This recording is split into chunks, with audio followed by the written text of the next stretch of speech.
시작하겠습니다.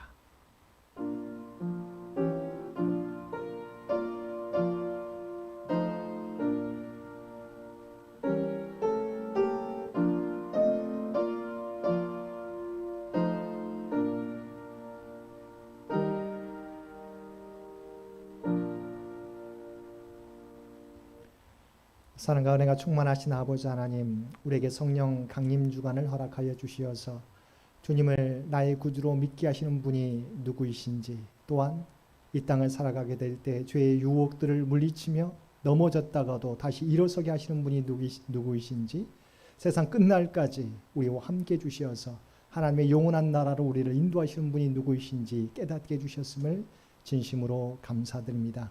이 땅을 살아가게 될 때, 믿음 가지고 살아가게 될 때 내가 주인 되었던 삶을 주 앞에, 주님의 십자가 앞에 내려놓게 도와주시고, 내 안에 계신 성령님께 아버지 하는 주인의 자리를 내어놓을 수 있는 우리 모두가 되게 하여 주옵소서. 오늘도 말씀 앞에 섰습니다. 아버지 하나님, 성령 하나님께서 우리 가운데 임재해 주시어서 주께서 들려주시는 그 말씀을 우리 마음판에 새기게 도와주옵시고, 그 말씀 따라 새롭게 결단하는 우리 모두가 되도록 역사하여 주옵소서. 예배 시종을 주 앞에 의탁하오며 우리를 구원하여 주신 예수님의 이름으로 간절히 기도드리옵나이다. 아멘. 우리 다 함께 찬송 458장 통합찬송가 513장입니다. 찬송 458장 통합찬송가 513장입니다.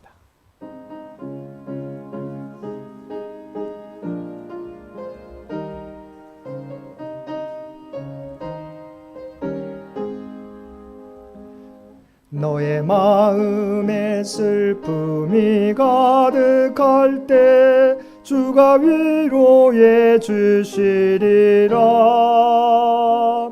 아침에 같이 빛나는 마음으로 너 십자가 지고 가라. 참 기쁜 마음으로 십자가 지고 가라. 내가 기쁘게 십자가 지고 가면 슬픈 마음이 위로받네. 때를 따라서 주시는 은혜로서 가란 심령의 힘을 얻고, 주가 언약한 말씀을 기억하고 너 십자가 지고 가라. 참 기쁜 마음으로 십자가 지고 가라. 내가 기쁘게 십자가 지고 가면 슬픈 마음이 위로받네. 내가 맡은 일 성실히 행할 때에 주님 앞에서 상 받으리. 주가 베푸신 은혜를 감사하며 너 십자가 지고 가라. 참 기쁜 마음으로 십자가 지고 가라. 내가 기쁘게 십자가 지고 가면 슬픈 마음이 위로받네. 이 시간 예배를 위해서 장홍 전사님 기도 인도해 주시겠습니다.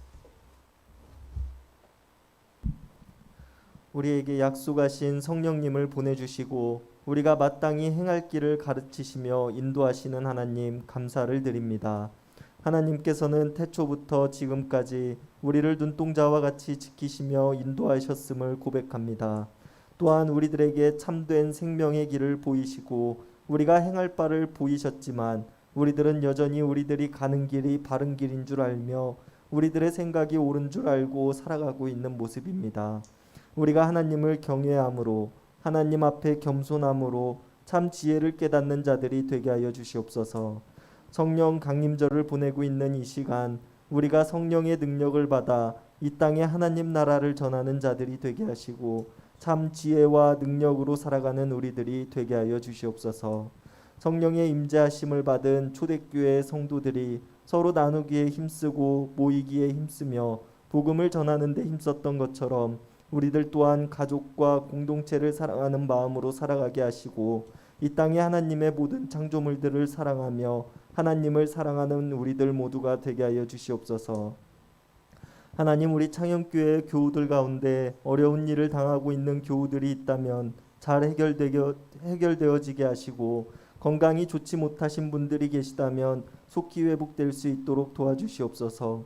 지금 우리가 힘든 과정들 속에 있다고 할지라도 이전에 우리를 구원하셨던 하나님을 기억함으로 우리가 새 힘을 얻고 소망을 가진 자들의 모습으로 살아가게 하시고 우리의 약함이 강함으로 우리의 썩을 것이 썩지 아니할 것으로 우리의 수치가 영광으로 변화시켜 주실 하나님에 대한 확신으로 살아가게 하여 주시옵소서. 교회 창립 100주년을 위한 준비와 기도 중에 있습니다. 남신도회와 여신도회, 교회의 많은 성도들과 의견을 나누고 계획할 때에 하나님께서 함께하여 주사 선을 이루는 지혜들이 나오게 하시고 선을 이루는 계획들이 실행되어지게 하여 주시옵소서. 오늘 목사님께서 전해주시는 이방인의 사도라는 말씀을 통하여 우리가 은혜를 받는 시간들 되게 하시고 목사님께서 말씀을 전해주실 때 우리가 기쁨으로 받을 수 있는 시간들이 되게 하여 주시옵소서. 또한 이 말씀이 우리가 살아갈 때에 참 지혜와 참 진리의 말씀이 되게 하시고 우리의 삶과 인생을 인도하는 등불의 말씀이 되게 하여 주시옵소서. 오늘 예배 가운데 우리에게 성령의 지혜를 허락하실 하나님을 믿으며 우리를 구원하신 예수님의 이름 받들어 간절히 기도드렸습니다. 아멘.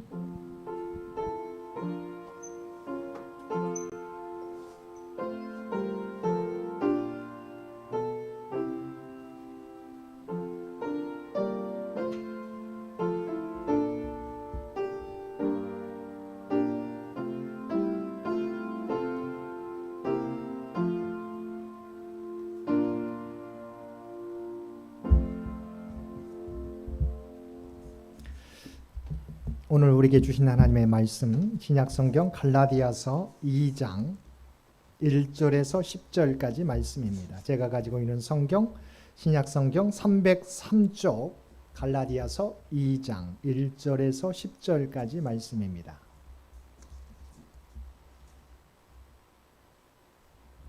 갈라디아서 2장 1절에서 10절까지 우리 주신 말씀 갈라디아서 2장 1절에서 10절까지 우리 한 절씩 교독합니다. 14년 후에 내가 바나바와 함께 디도를 데리고 다시 예루살렘에 올라갔나니 계시를 따라 올라가 내가 이방 가운데서 전파하는 복음을 그들에게 제시하되 유력한 자들에게 사사로이 한 것은 내가 다름질하는 것이나 다름질한 것이 헛되지 않게 하려 함이라. 그러나 나와 함께 있는 헬라인 디도까지도 억지로 할례를 받게 하지 아니하였으니 이는 가만히 들어온 거짓 형제들 때문이라. 그들이 가만히 들어온 것은 그리스도 예수 안에서 우리가 가진 자유를 엿보고 우리를 종으로 삼고자 함이로되 그들에게 우리가 한시도 복종하지 아니하였으니 이는 복음의 진리가 항상 너희 가운데 있게 하려 함이라. 유력하다는 이들 중에 본래 어떤 이들이든지 내게 상관이 없으며 하나님은 사람을 외모로 취하지 아니하시나니 저 유력한 이들은 내게 의무를 더하여 준 것이 없고 도리어 그들은 내가 무할례자에게 복음 전함을 맡은 것이 베드로가 할례자에게 맡음과 같은 것을 보았고 베드로에게 역사하사 그를 할례자의 사도로 삼으신 이가 또한 내게 역사하사 나를 이방인의 사도로 삼으셨느니라. 또 기둥같이 여기는 야고보와 게와와 요한도 내게 주신 은혜를 알므로 나와 바나바에게 친교의 약수를 하였으니 우리는 이방인에게로 그들은 할례자에게로 가게 하려 함이라. 다만 우리에게 가난한 자들을 기억하도록 부탁하였으니 이것은 나도 본래부터 힘써 행하여 왔노라. 아멘. 오늘도 하루 일과를 마치고 주님 전에 나와 또한 각자의 삶의 처소에서 마음을 다하여 예배드리는 우리 모든 성도들 가운데 하나님의 특별하신 은총이 언제나 함께 하시기를 주님의 이름으로 간절히 축원드립니다. 우리가 구원받고 살아가는 것, 우리가 그리스도의 은혜라고 우리가 고백합니다. 그런데 그리스도의 은혜만이 아니라 이 복음을 우리의 것으로 받아들이는 데는 우리 사도들의 많은 노력과 헌신이 있었음을 우리가 성경을 통해서 보게 됩니다. 오늘 본문 말씀 가운데서도 이방인에게 복음을 전파된 것은 바울 사도의 헌신과 섬김이 있었기에 가능했음을 본문을 통해서 보여주고 있습니다.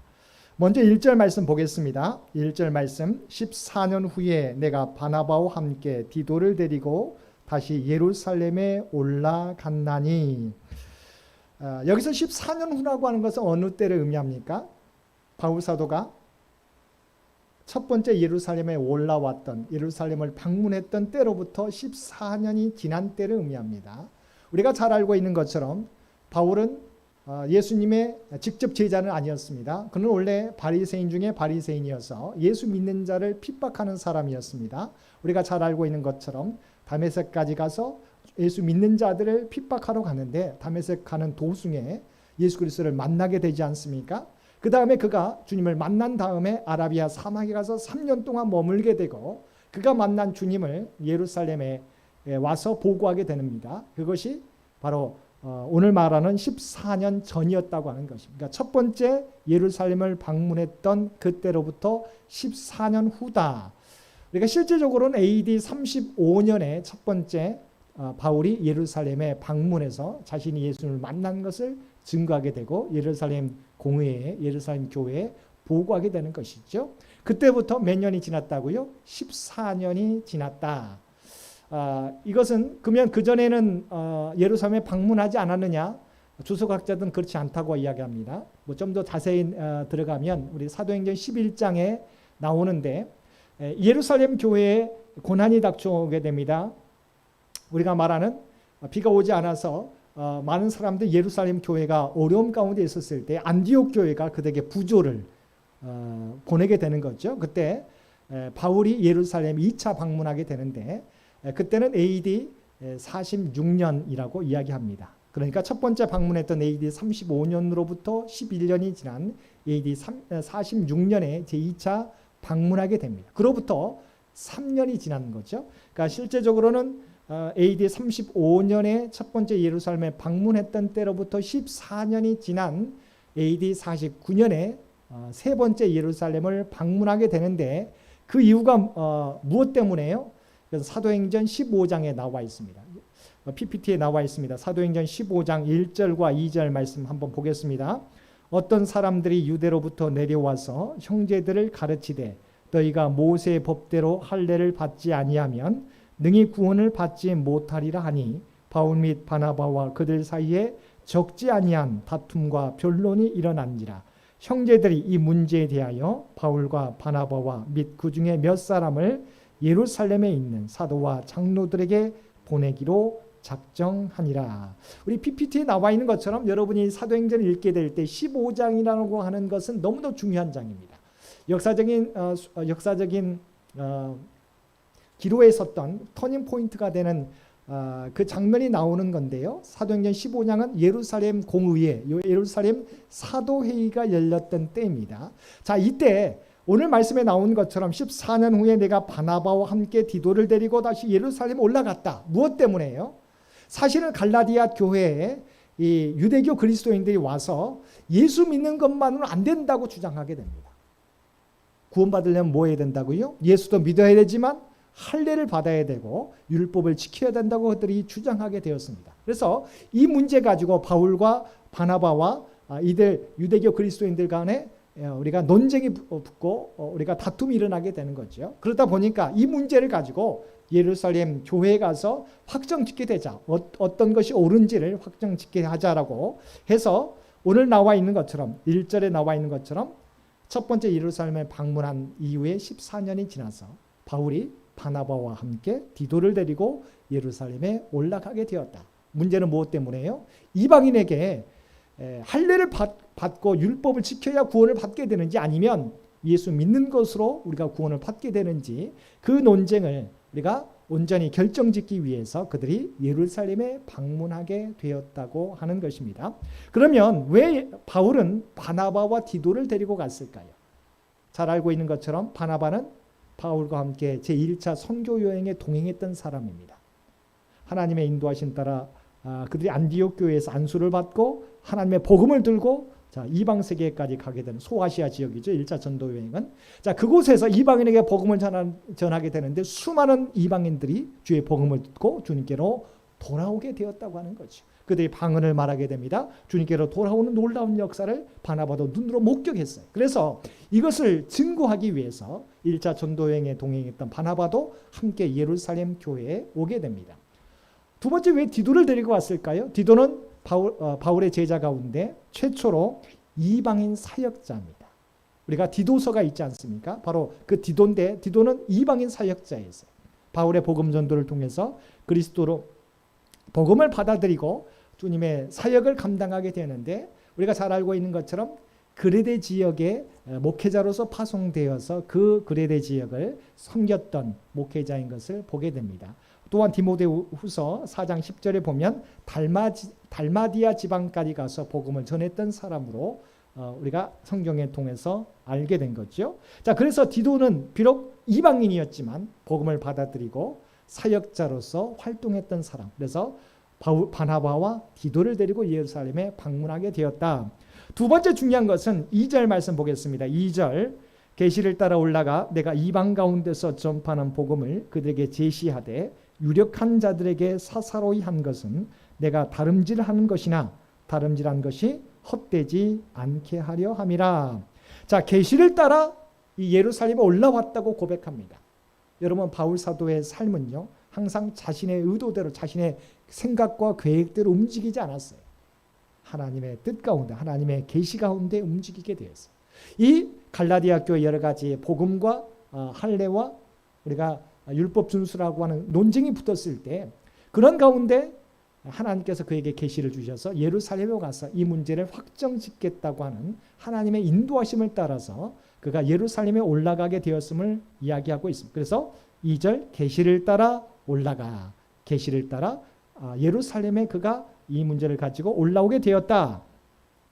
그것은 또한 목적은 무엇이었어? 아까 말했던 내가 다름질한 것이나 다름질한 것이 헛되지 않게 하려 함이라. 지금까지 하나님의 인도하심을 따라서 이방 세계 소아시아 지역에 복음을 전했는데 이방인들이 복음을 듣고 주님께로 돌아왔어요.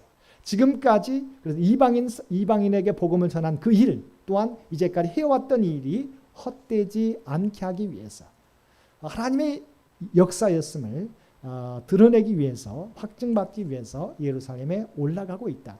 여기서 우리가 예루살렘 공의회에서 이것이 확정되지 않았다면 저와 여러분은 복음을 지금까지 받지 못했을 수도 있다고 하는 거죠. 이때 예루살렘 공의회에서 바로 그들이 이방인에게 복음을 전하는 것이 할례를 받지 않고 율법을 다 지키지 못할지라도 예수 그리스도만 믿으면 구원 얻는다고 하는 이 확증을 얻게 되었기 때문에 이 복음이 저와 여러분에게도 전달되게 되었다고 하는 것이지요. 항상 바울 사도는요. 자기를 고백하게 될 때 하나님의 계시를 따라 자기가 사도가 되었고 하나님의 계시를 따라 움직이고 있다고 고백했습니다. 지난번에 우리 살펴보았던 것처럼 갈라디아서 1장 11절과 12절 우리 PPT에 있습니다. 함께 보겠습니다. 형제들아 내가 너희에게 알게 하노니 내가 전한 복음은 사람의 뜻을 따라 된 것이 아니니라. 이는 내가 사람에게서 받은 것도 아니요 배운 것도 아니요 오직 예수 그리스도의 계시로 말미암은 것이라. 자기가 사도가 된 것은 어떻게 해요? 자기의 뜻대로 원해서가 아니라는 거죠. 오직 그리스도의 계시, 하나님의 계시에 의해서 자신이 하나님의 복음 전파자가 되었음을 그는 고백하고 있다고 하는 거죠. 저와 여러분 어떻게 살아가고 있습니까? 우리가 어떤 믿음을 우리가 유지하며 살아가고 있습니까? 여러분, 우리가 믿는다고 하면서도 때로는 내 생각, 내 주장이 나를 주장할 때가 있습니다. 여러분, 믿음이라고 하는 것은 오직 성령님의 인도하심 따라 행하는 것이 진정한 믿음이라고 하는 것을 기억하실 수 있게 되길 바랍니다. 저와 여러분이 믿음 생활하면서도 때로는 문제를 일으키는 장본인이 될 수 있어요. 왜죠? 하나님의 생각보다 성령의 생각보다 하나님의 말씀보다 내 생각이 내 고집이 앞설 때가 있기 때문인 것이죠. 바울 사도가 항상 나는 주님의 계시로 말미암아 사도가 되었고 계시로 말미암아 예루살렘에 올라갔다고 하는 이 고백이 저와 여러분의 고백이 되시기를 바랍니다. 자, 3절과 4절 말씀에 또 이어서 보겠습니다. 그러나 나와 함께 있는 헬라인 디도까지도 억지로 할례를 받게 하지 아니하였으니 이는 가만히 들어온 거짓 형제들 때문이라. 그들이 가만히 들어온 것은 그리스도 예수 안에서 우리가 가진 자유를 엿보고 우리를 종으로 삼고자 함이로되. 자, 디도를 예루살렘에 데리고 갔는데 나는 지금까지도 디도를 할례시키지 않았다는 거죠. 왜냐하면 이 유대교 그리스도인들이 갈라디아 교회에 와서 그들로 하여금 할례와 율법을 우리가 강요했었지만 구원받으려면 할례를 받고 율법을 지켜야 된다고 강요했었지만 그것은 우리를 그리스도 안에서 얻게 된 자유를 우리가 빼앗기게 되기 때문이다. 그래서 우리는 우리 율법의 종이 되지 않기 위해서 나는 이것을 지금까지 지키고 있다라고 고백하고 있다고 하는 것이지요. 여러분 분명히 로마서 3장 28절 우리 PPT에 한번 보시기 바랍니다. 로마서 3장 28절에 뭐라고 나와 있습니까?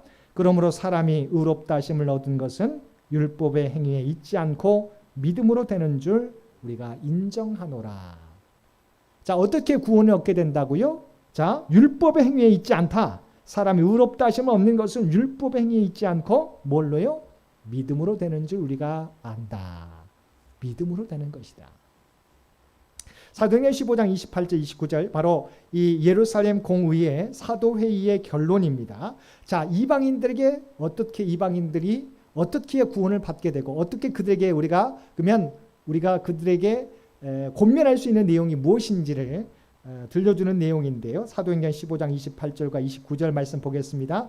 성령과 우리는 이 요긴한 것들 외에는 아무 짐도 너희에게 지우지 아니하는 것이 옳은 줄 알았노니 우상의 제물과 피와 목매어 죽인 것과 음행을 멀리할지니라. 이에 스스로 삼가면 잘 되리라. 평안함을 원하노라 하였더라. 이방인들에게 다른 짐을 내가 부과하지 않겠다는 것. 그런데 주의해야 될 것이 있다. 그들이 이방 세계에 살다 보니까 우상에게 드린 제물을 멀리해야 된다. 두 번째, 피를 멀리해야 된다. 세 번째, 어떻게 해요?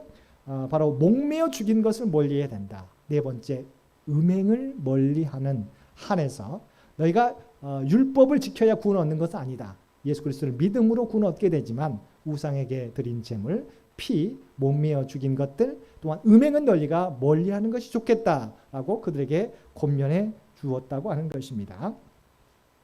왜냐하면 5절 말씀 보겠습니다. 그들에게 우리가 한시도 복종하지 아니하였으니 이는 복음의 진리가 항상 너희 가운데 있게 하려 함이라. 아무리 유대교 바리새인들이 유대교 그리스도인들이 와서 강요할지라도 진리가 복음의 진리가 우리 가운데 있게 하기 위해서 할례를 강요할지라도 율법 준수를 강요할지라도 바로 그들의 강요를 따르지 않았다는 거죠. 너무 중요한 거죠. 복음을 우리가 지키기 위해서는 우리가 사람의 말을 듣지 않고 오직 하나님의 말씀을 듣는 것이 중요하다고 하는 것이죠. 복음의 진리 무엇입니까? 믿음으로 얻는 구원입니다. 그러므로 구원은요 믿음으로 얻기 때문에 그 누구도 자랑할 수가 없어요. 하나님이 주신 은혜죠. 선물이죠. 믿음으로 얻는 구원. 이것이 우리에게 주어졌기 때문에 항상 우리의 믿음 생활이라고 하는 겸손함으로 하나님의 은혜에 감사함으로 행한다고 하는 것을 잊어버리지 마시기를 바랍니다. 자, 그런데 중요한 것은요. 자, 할례와 율법 준수로는 구원에 이르지 못합니다. 그럼에도 불구하고 그러면 율법을 버려야 된다는 것인가요? 그렇지 않습니다. 비록 그러니까 율법을 통한 구원은 아니지만 우리가 율법을 중요하게 여기고 율법을 지키기 위해서 우리가 노력해야 된다는 거죠. 그래서 율법은 폐하는 것이 아니다. 그래서 주님께서도 나는 율법을 폐하러 온 것이 아니라 나는 율법을 완성하러 왔다라고 주님께서도 말씀하셨다는 거죠. 그러니까 율법을 통해서는 구원을 얻지 못합니다. 그 누구도 율법을 완전히 지킬 사람은 없기 때문이죠. 그러나 중요한 것은 너희의 의가 바리새인의 의보다 우리가 덜 미쳐서는 안 된다고 하는 것을 예수께서 분명히 말씀해 주셨다고 하는 거지요. 자, 그래서 사도행전 16장 2절과 3절을 말씀해 보게 되면 우리가 디모데에게 할례를 시킵니다. 그 말씀 보겠습니다. 자, 사도행전 16장 2절과 3절 PPT에 나와 있습니다. 디모데는 루스드라와 이고니온에 있는 형제들에게 칭찬받는 자니 바울이 그를 데리고 떠나고자 할새 그 지역에 있는 유대인으로 말미암아 그를 데려다가 할례를 행하니 이는 그 사람들이 그의 아버지는 헬라인인 줄 다 알미러라. 자, 이방인들에게 복음을 전하게 될 때 구원을 얻기 위해서는 예수 그리스도만 믿으면 된다. 예수 그리스도께서 우리를 향하신 십자가와 부활을 믿으면 구원에 이르게 된다고 전파했죠. 그런데 지금 어떤 상황입니까? 니고데모는 우리가 본문에 나와 있는, 우리가 사도행전에 나와 있는 것은 루스드라와 이고니온에 있는 형제들에게 칭찬받는 자였어. 이제 그들에게 복음을 전해야 되는데, 그래서 여기 보게 되면 그 지역에 있는 유대인으로 말미암아라고 나와 있어요. 근데 디모데는 누구예요? 아버지는 헬라인, 어머니는 유대인이에요. 그래서 유대인들에게 복음을 전하게 되는데 그들이 보게 될 때 이 디모데가 과연 할례를 받았는지 안 받았는지를 주의 깊게 본다는 거죠. 왜냐하면 이 사람들은 유대인들이기 때문에. 그래서 유대인들에게 복음을 전하기 위해서 우리가 이것은 구원받기 위한 게 아닙니다. 이방인들에게 위해서는 당연히 할례와 율법 준수를 강요하지 않았어요. 그런데 이고니온과 루스드라에 있는 유대인들에게 복음을 전하기 위해서 아버지가 헬라인, 어머니가 유대인이었던 디모데에게는 할례를 하게 돼요. 왜죠? 할례를 받아야 구원을 얻기 위해서요? 아닙니다. 유대인들에게 복음을 전하기 위해서, 바로 복음을 전하기 위해서 또 효과적인 방법을, 그래서 디모데에게 할례를 행하게 되었다. 여러분 이것을 오해하지 마시게 되길 바랍니다. 디모데에게 할례를 행하게 된 것은 할례를 받아야 구원에 이르게 된 것이 아니라 유대인들에게 복음을 전하기 위해서 바로 그들에게 걸림돌이 될 수 있는 할례를 디모데에게 행하게 했다는 것을 잊어버리지 마시게 되기를 바랍니다. 자, 결과적으로 어떻게 되었습니까? 6절부터 보겠습니다. 6절부터 이렇게 과연 예수 믿는 것으로 구원을 받게 되는가 아니면 할례를 받고 할례와 율법을 준수해야 구원에 이르게 되는가를 논쟁하게 되었는데 결과가 무엇입니까? 6절 말씀해 보겠습니다. 유력하다는 이들 중에 본래 어떤 이들이든지 내게 상관이 없으며 하나님은 사람을 외모로 취하지 아니하시나니 저 유력한 이들은 내게 의무를 더하여 준 것이 없고. 사도 바울의 결론입니다.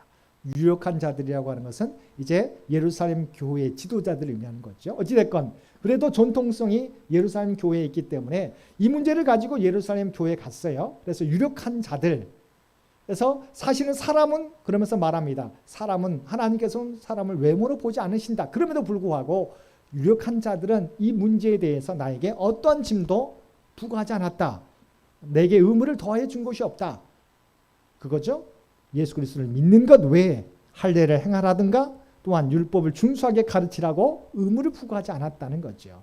이어지는 말씀입니다. 7절 도리어 그들은 내가 무할례자에게 복음 전함을 맡은 것이 베드로가 할례자에게 맡음과 같은 것을 보았다. 베드로가 유대인들에게 복음을 전했던 것처럼 나는, 이 바울은 이방인들에게 복음을 전하도록 하나님께서 택하셨다는 것을 그들에게 보여주었다는 거죠. 어떻게 해요? 복음의 결과들을 가지고. 8절, 이어지는 8절 말씀입니다. 그래서 확정짓게 됩니다. 베드로에게 8절, 베드로에게 역사하사 그를 할례자의 사도로 삼으신 이가 또한 내게 역사하사 나를 이방인의 사도로 삼으셨느니라. 자, 예루살렘 공회에서, 예루살렘 사도회의에서, 예루살렘 총회에서 분명히 결정된 게 뭐예요? 베드로는 유대인들을 위한 사도, 또한 바울은 이방인을 위한 사도로 확정짓게 되었다. 자, 이 사건으로 말미암아 계속해서 2차 전도여행을 가게 되고 3차 전도여행을 가게 되고, 이것이 오늘날 저와 여러분에게도, 우리는 이방인이었잖아요. 사실은 왜냐하면 유대인들, 우리는 이스라엘 백성이 아니잖아요. 우리는 본래는 태생적으로 이방인이에요. 그렇지만 예수 그리스도의 복음을 통해서 우리는 구원을 얻게 된 우리가 그리스도인들이라고 하는 거죠. 이 예루살렘 총회에서 결과적으로 바울을 이방인을 위한 사도로 인정하게 되었다고 하는 것입니다. 자, 9절 말씀 계속 연결되는 겁니다. 9절 말씀 보겠습니다. 또 기둥같이 여기는 야고보와 게바와 요한도 내게 주신 은혜를 알므로 나와 바나바에게 친교의 악수를 하였으니 우리는 이방인에게로 그들은 할례자에게로 가게 하려 함이라. 당시 예루살렘 총회에 세 기둥이 있었어요. 그 사람은 야고보. 이것은 야고보는 어떤 야고보를 말합니까? 예수님의 제자 야고보를 의미한 게 아닙니다. 예수님의 배다른 형제 야고보를 의미합니다. 예수님 당시에는 예수님을 믿지 않았어요. 그러나 예수님의 부활 사건을 경험하고 나서 그가 예수님을 믿고 예루살렘 교회의 지도자가 되었어요. 자, 그래서 이 예루살렘 교회의 지도자라고 할 수 있는 세 기둥이 있는데 오늘 나와 있는 기둥같이 여기는 야고보, 예수님의 배다른 형제 야고보, 게바, 베드로, 요한, 우리가 요한복음의 저자죠. 요한 1, 2, 3, 4 요한계시록의 저자 사도 요한도 내게 주신 은혜를 알게 되었다. 나와 바나바에게 친교의 약속을 행하게 되었다. 정말 하나님의 역사가 이방인들에게도 나타나게 되었다는 것을 인정하게 되고 그들도 친교의 인사를 나누게 악수를 하게 되었고 우리는 이방인에게로 또한 그들은 할례자에게로 가게 하려 합니다. 인정이 된 거죠. 예루살렘 공회에서 과연 이방인들에게 예수님을 증거하는 것만으로 우리가 되는 건지 아니면 할례도 또한 복음도 그러니까 율법도 지켜야 되고 가르쳐야 되는지를 논쟁하러 갔는데 결과적으로 바울과 바나바가 승리하게 되어서 오직 예수 그리스도의 십자가와 부활만 증거하는 것으로도 가능했다. 그래서 이방인의 사도로 분명하게 택정받게 되었다는 인정받게 되었다는 것이죠. 그래서 이 예루살렘 공의의 결과를 바로 갈라디아 교회의 편지를 통해서 보여주고 있는 거지. 분명하게 유대교 그리스도인들이 와서 예수 믿는 것 외에 할례를 받아야 되고 율법을 지켜야 구원받는 거다라고 말하고 있지만 예루살렘 공의에 갔더니 그렇지 않다. 이방인에게는 예수 믿는 것으로 우리가 구원 얻는다고 하는 부분들을 인정받게 되었다는 것이죠. 그러나 단 한 가지 예루살렘 공회에서 그들에게 이야기해 준 게 있어요. 그게 10절 말씀입니다. 우리 10절을 함께 읽겠습니다. 다만 우리에게 가난한 자들을 기억하도록 부탁하였으니 이것은 나도 본래부터 힘써 행하여 왔노라. 교회 공동체가 어려움 당하게 될 때 서로 돕는 공동체가 되어야 된다. 갈라디아 교회든 안디옥 교회든 예루살렘 교회든 자 그들 이전까지 도와왔어요. 자 사도행전 11장 27절과 30절 말씀입니다. 이게 제2차 사실 예루살렘에 방문했던 때를 의미하는 것이죠. 자, 한번 함께 읽겠습니다. 그때 선지자들이 예루살렘에서 안디옥에 이르니 그 중에 아가보라 하는 한 사람이 일어나 성령으로 말하되 천하에 큰 흉년이 들리라 하더니 글라우디오 때 그렇게 되니라. 제자들이 각각 그 힘대로 유대에 사는 형제들에게 부조를 보내기로 작정하고 이를 실행하여 바나바와 사울의 손으로 장로들에게 보내니라. 예루살렘 교회가 여기 보면 흉년이 들었을 때 이 안디옥 교회에서 이 헌금을 모아서 우리가 부조라는 헌금이 있죠. 특별 헌금을 모아서 예루살렘 교회에 보내게 되었다고 하는 거죠. 그때도 이미 오래전 예루살렘이 흉년이 들었을 때 바로 그들을 돕기 위해서 행했다는 것을 바울이 고백했다는 거죠. 이 사실 여러분 기억하시게 되길 바랍니다. 하나님의 교회는 지역을 떠나서 나라와 민족을 뛰어넘어서 어느 곳에 있든지 우리가 형제의식을 가져야 돼요. 아프리카나 아시아나 또한 우리가 북아메리카 또한 남아메리카를 비롯해가지고 어느 곳에 있는 교회든지 그들이 이단이 아닌 이상은 우리가 그들의 어려움들을 가지고 함께 기도하고 우리가 할 수 있으면 함께 우리가 돕는 역할을 감당해야 된다는 거죠. 마찬가지죠. 지역에서 우리 교단을 뛰어넘어서 하나님의 교회는 교단과 상관이 없어요. 그렇죠? 교단은 조금의 차이가 있을 뿐이지 그리스도 안에서 모든 교회는 하나님의 교회다. 주님의 교회다. 그래서 우리는 서로의 차이를 주장하기보다 그리스도 안에서 하나됨을 강조해야 되는 거죠. 그래서 어려움 당하게 될 때 우리가 그들을 위해서 함께 기도하고 도울 수 있어야 된다. 이 사실 여러분 잊어버리지 마시게 되길 바랍니다. 이것을 예루살렘 교회가 바울과 바나바에게 마지막 권해주는 것이었어요. 너희가 더 이상 너희에게 다른 거 부과하지 않는다. 부담 주지 않는다. 그러나 한 가지는 기억해라. 어려움 당할 때 교회들이 어려움 당할 때 서로 돕는 교회가 되어라. 마찬가지죠. 교회만이 아니라 성도들 간에도 마찬가지죠. 우리가 어려움 당하는 환난 당하는 교우들이 있었을 때 그들을 위해서 기도하는 거죠. 또 그들을 위해서 우리가 격려하고 위로하는 역할이 우리 믿음의 공동체의 역할이라고 하는 사실. 물론 지금은 이제 코로나가 많이 완화되었지만 여전히 코로나로 어려움 당하는 우리 교우들도 있고 많은 세상 사람들도 있습니다. 우리가 그들을 위해서 기도하는 일, 또 특별히 또한 육신의 연약함을 안고 또 가계의 연약함을 안고 살아가는 많은 분들이 있는데 그들을 위해서 기도하고 우리가 도울 수 있으면 함께 도울 수 있는 저와 여러분 모두가 되시기를 주님의 이름으로 간절히 축원드립니다. 함께 기도드리겠습니다.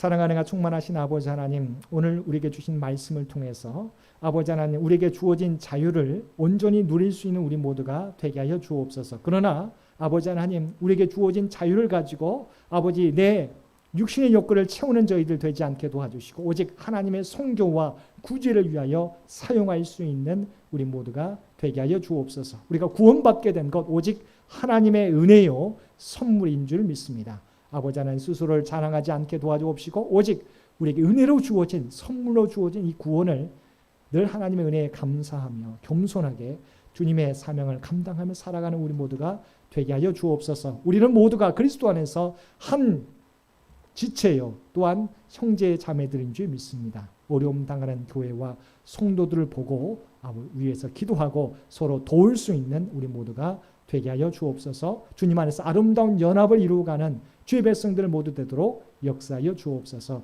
창년재단을 기억하여 주시고 아버지 하나님, 100주년을 향해 저희들 준비하며 달려갑니다. 아버지 하나님, 다음 세대, 다음 100년을 위하여 준비해 갈 수 있는 우리 창년재단이 되도록 주여 도와주옵소서. 각 가정들마다 그들의 기도의 제목을 아시는 주님, 주 앞에 구할 때마다 하늘 문을 여시고 하늘의 복으로 채워 주옵소서. 우리의 문제가 사라질 뿐만 아니라 하나님의 뜻을 깨닫게 도와주옵시고 온전히 주의 뜻에 순종하며 결단하며 나아가는 우리 모두가 되게 하여 주옵소서. 이 모든 간구 우리를 구원하여 주신 예수님의 이름으로 간절히 기도드리옵나이다. 아멘. 우리 다 함께 찬송 502장 함께 찬송 부르시겠습니다. 502장 통합찬송가 259장입니다.